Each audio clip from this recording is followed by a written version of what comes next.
One evening, I stood up, felt sharp needles being hammered into my legs and feet. I fell back in bed. My legs didn't feel like mine anymore. They'd given way. I was 31 and I'd had Ehlers-Danlos Syndrome all my life, and I didn't even know it. I speak so much about endometriosis, but today I thought to share my journey of being diagnosed with Ehlers-Danlos Syndrome.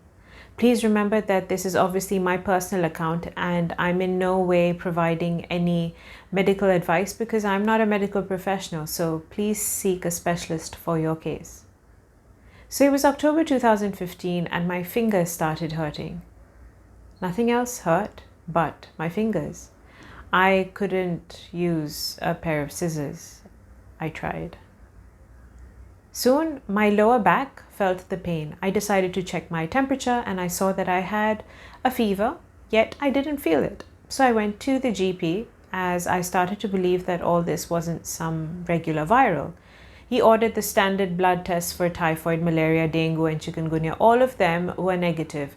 We still didn't know what I had. I had persistent fever and random pain in my hands and back. He prescribed antibiotics for a regular viral infection and asked me to rest in the hope I would get better. A few days into the antibiotics and with an increasing feeling that I should rest, I lay down, twiddled my thumbs, mentally though, because my fingers were hurting. But okay, now the desire to go to the bathroom happened and I stood and then I fell back in bed. My legs were in excruciating pain, a pain that I would describe as bone crushing with sharp needles being hammered into my legs and feet all at the same time. I'm not even exaggerating. That's exactly what that pain was like. Now I knew that this wasn't a regular viral. And so my journey of misdiagnosis began. I was wheeled around from one department to the next, one hospital to the next, with a lot of unknowns in the air, perfect blood tests and failing legs, which were swelling up and going purple. I was struggling to breathe while chewing. Eating was proving to be tougher each day. Eventually, a chest CT scan showed that I had lesions in my bronchi and fluid around the heart. The chest physician suspected that I had a rare form of tuberculosis, Ponson's disease. If you look it up, it definitely seemed plausible. I was tested for tuberculosis, a skin test, a blood test, and a sputum test. I wasn't coughing any sputum, and also I had supposed lesions, so an endoscopy was done. The lesions were tested and so was the sputum. While we waited on the test results, my doctor felt it was necessary to get me on to anti-TB medication for a 9-month course and low-dose steroids. The results were in. It was all negative. I didn't have TB, but now I was a month into the course of meds, which couldn't be left once I started. And if I had Ponson's disease, then I should start getting better in another month. My face was full of acne. My hair was rapidly graying, plus the hair fall was scary. Month 2, 3, 4, all were passing by. I was still struggling. 9 months were over, and now my chest physician was unsure of where to take this. He referred me to an infectious diseases specialist. Seeing that I had been to the US in 2015, a few months before my symptoms began, I was ordered a basic test for Lyme disease, a condition not known to be prevalent in India and the test not commonly done. But the basic test in India did come back positive, which was scary. The infectious diseases specialist wrote my life off to a world of doom. He didn't want to see me again, believing that he couldn't help me. And neither did he refer me anywhere else. But now I look back and feel that he just didn't know enough about the disease, and instead of being honest that he doesn't treat enough Lyme disease cases, he added fear to my usual strong mental resolve. After a lot of research, I found a testimonial of a girl who was bitten by the Lyme disease tick during her travels to the US. And when she came back to India, she got sick and met an infectious diseases specialist in Bengaluru. I decided to contact the same doctor who did the most amazing consultations over the phone. She understood my case, put me on medicines for Lyme disease, and asked for retesting of my blood for the various markers indicative of Lyme. The tests had to be sent to the US, and this whole process took a couple of months. I had to be tested 3 times because of some new test additions or just to double check the previous results.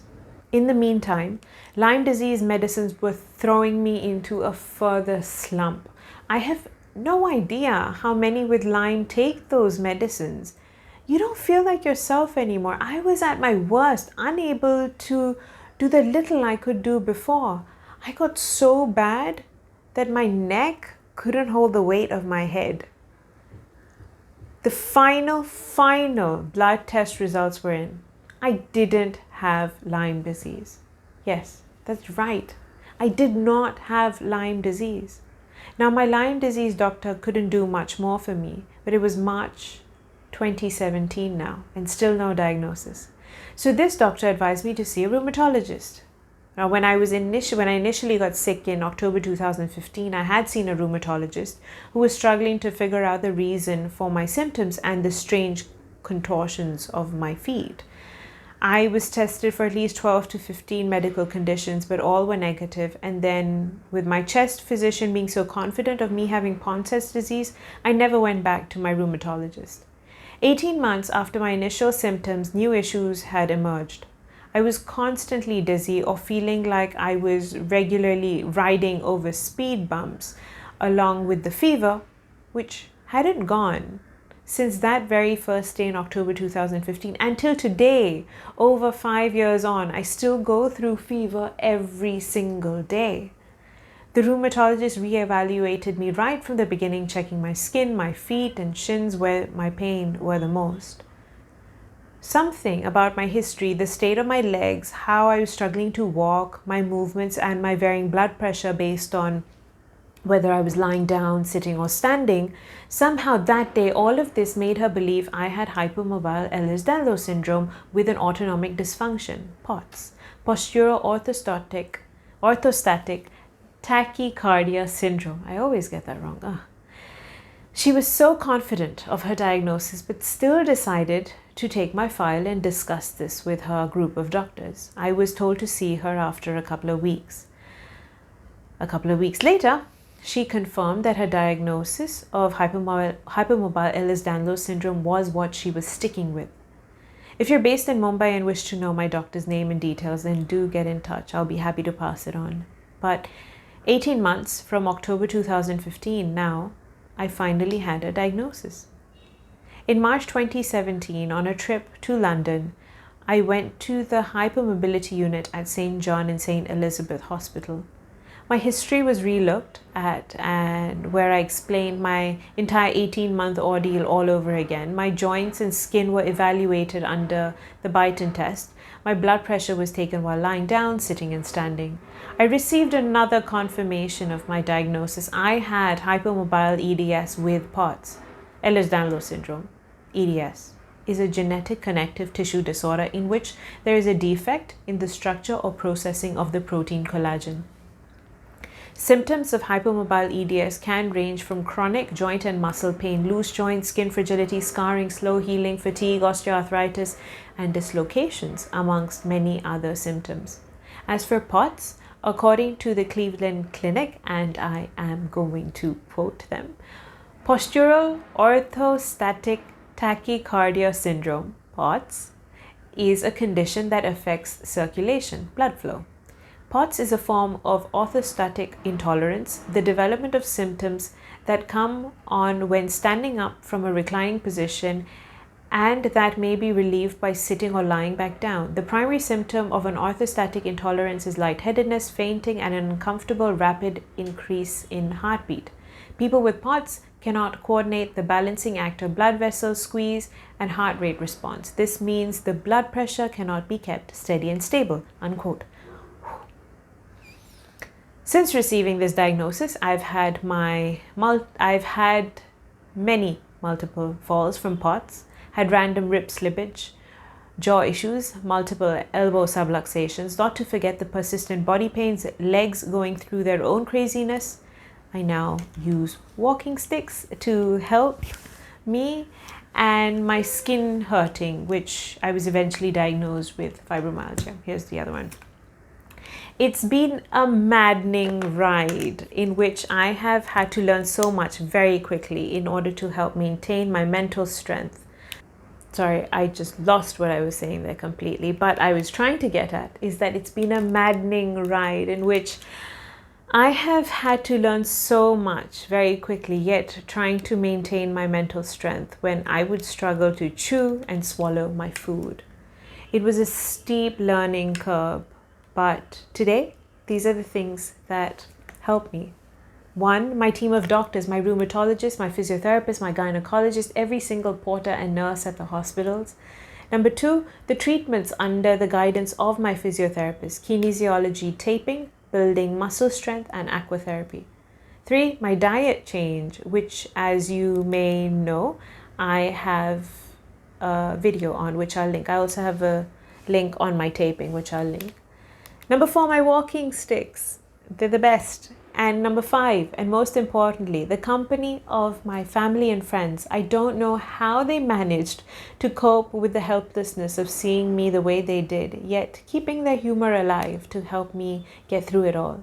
Number 6, which I almost forgot when I was thinking about all of this. Google and Instagram. Researching what I was going through helped me to stay sane.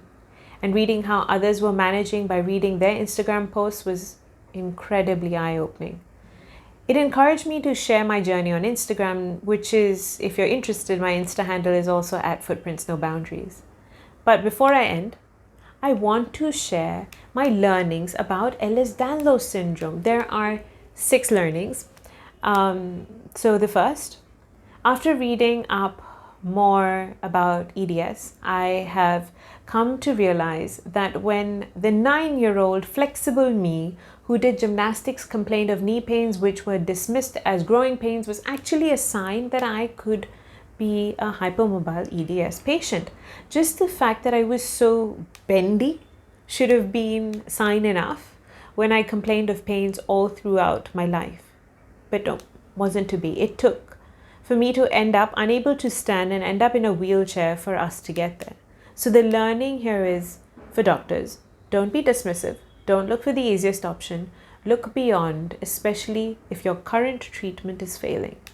Number 2, as a patient, if your diagnosis isn't feeling right, trust your instinct and question it. You live with yourself 24 hours of the day. You know what you're going through. Don't dismiss it. Trust it. Number 3, allow the doctor to complete their investigations, but ask what's on your mind. Number 4, if the doctor is seeming unhelpful, change the doctor. You don't need to see someone who is forgetting to treat you like a human being. Number 5, know what medicines you are taking and why. And finally, 6, acknowledge and be grateful towards those who are helping you, those who are on your side. Also, a good pep talk to yourself goes a long way. So that's it from my journey. If you have found this video helpful, then please do like, share, and subscribe to my channel. If you would like to share your thoughts and your journey, or even have a question to ask, then the comment section is all yours. Thank you so much for watching and supporting. Take care of yourself. Bye-bye.